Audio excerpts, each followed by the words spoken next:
Power doesn't disappear with war. It disappears in silence. No missiles, no headlines. Just one quiet move that forced the Philippines to act. A line was crossed in the South China Sea, and once that happens, the balance never fully recovers. Stay with me. What comes next could change Asia for decades. There's a dangerous illusion in global politics. People think power disappears with explosions, with invasions, with headlines screaming war. But real power is usually lost much earlier, quietly, bureaucratically, almost politely.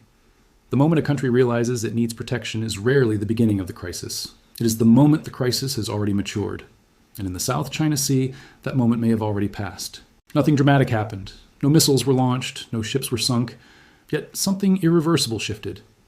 Because power doesn't vanish when territory is taken. It vanishes when control becomes conditional. And that is exactly what the Philippines is facing. The South China Sea is often described as a dispute. That word makes it sound negotiable, manageable, temporary. But for Manila, this sea is not a diplomatic talking point. It is livelihood. It is food. It is geography itself. Thousands of fishing communities rely on it daily. Shipping lanes brush against its shores. Energy routes pass through it like arteries through a heart. And slowly, deliberately, that access has been narrowed, not blocked outright, restricted. Chinese Coast Guard vessels didn't arrive as an invading force. They arrived as regulators, enforcers, maintainers of order. They didn't fire weapons. They fired water cannons. They didn't seize boats. They surrounded them. Bright lights at night. Hulls too close for comfort. Constant shadowing. Just enough pressure to make every trip riskier than the last. Each incident looked small in isolation. Together they formed something larger. A system. This is how modern power expands without war, by making daily activity expensive, uncertain, and exhausting. Eventually, people stop asking, who owns this? They start asking, is this worth it? For years, Philippine leaders tried to walk a narrow path. They protested, but softly. Documented incidents, filed diplomatic notes. They won a major legal victory when an international court rejected China's sweeping claims. On paper, it was decisive. At sea, nothing changed. Because law without enforcement is like a fence without a lock. It signals intent, not control.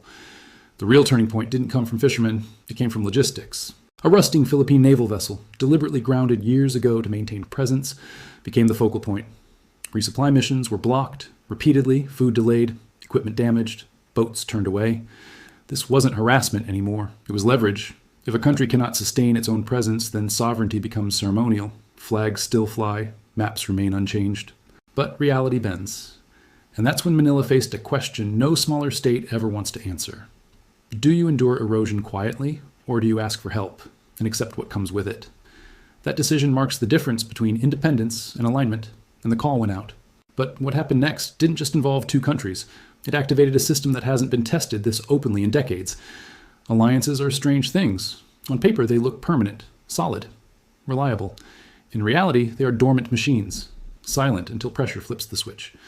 For decades, the U.S.-Philippines alliance existed mostly as memory. A Cold War agreement, occasional exercises, political debates about sovereignty and bases.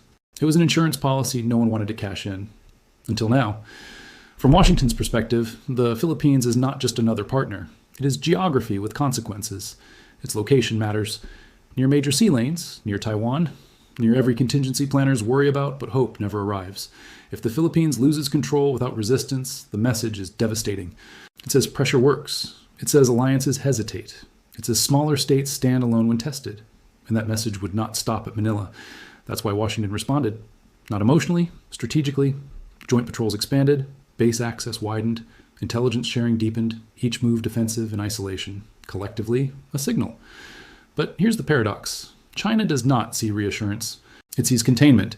Every foreign presence feels like encirclement. Every patrol feels like provocation. So Beijing responds the way gray zone powers always do. More ships, more patrols, more pressure. No single move dramatic enough to justify retaliation, but enough to keep the temperature rising. This is deterrence at its most unstable. Everyone insists they are preventing escalation. Yet every step tightens the spiral. The Philippines now finds itself in a position familiar throughout history. A smaller state anchored to a larger protector gains security but loses flexibility. Decisions are no longer just national. They become systemic. And systems don't negotiate with feelings. They respond to incentives. China's incentive is to normalize control. America's incentive is to prevent that normalization. The Philippines' incentive is survival. That triangle cannot stay balanced forever. Other nations are watching closely. Vietnam, Malaysia, Indonesia, each facing similar pressures, each hoping someone else absorbs the risk of resistance. If the Philippines holds, alignment looks viable. If it bends, hedging becomes the only safe strategy. And quietly, markets are watching too. Shipping insurers adjust premiums. Energy traders factor uncertainty. Delays ripple outward. This is how regional tension becomes global cost, not through war, through friction. The system is already responding. And this is where the story takes a darker turn, because once systems start moving, stopping them becomes almost impossible. History rarely announces its most important moments. They slip in through routine decisions, through meetings labeled temporary, through agreements described as precautionary. The Philippines didn't choose confrontation. It chose not to disappear quietly. But there is a price for that choice. When a smaller state leans into a great power for protection, it gains deterrence, but inherits risk. Security increases. Autonomy shrinks. The Philippines may prevent erosion today, but tomorrow it must navigate a relationship where its choices echo far beyond its borders. And the United States inherits something too: responsibility.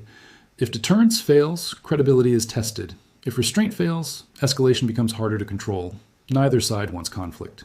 That is precisely what makes this moment dangerous. Because systems don't require intent to collide, they require momentum. The red line that was crossed was not geographic, it was psychological. The quiet implication that presence depends on permission. Once that idea enters a system, it spreads. And undoing it requires more than words. It requires resolve.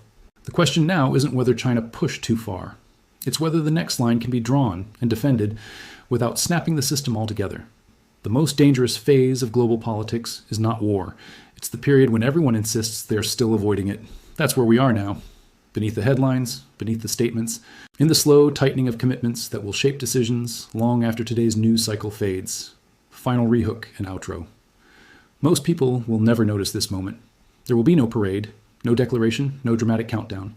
But years from now, historians may point here and say, this is where the balance began to shift.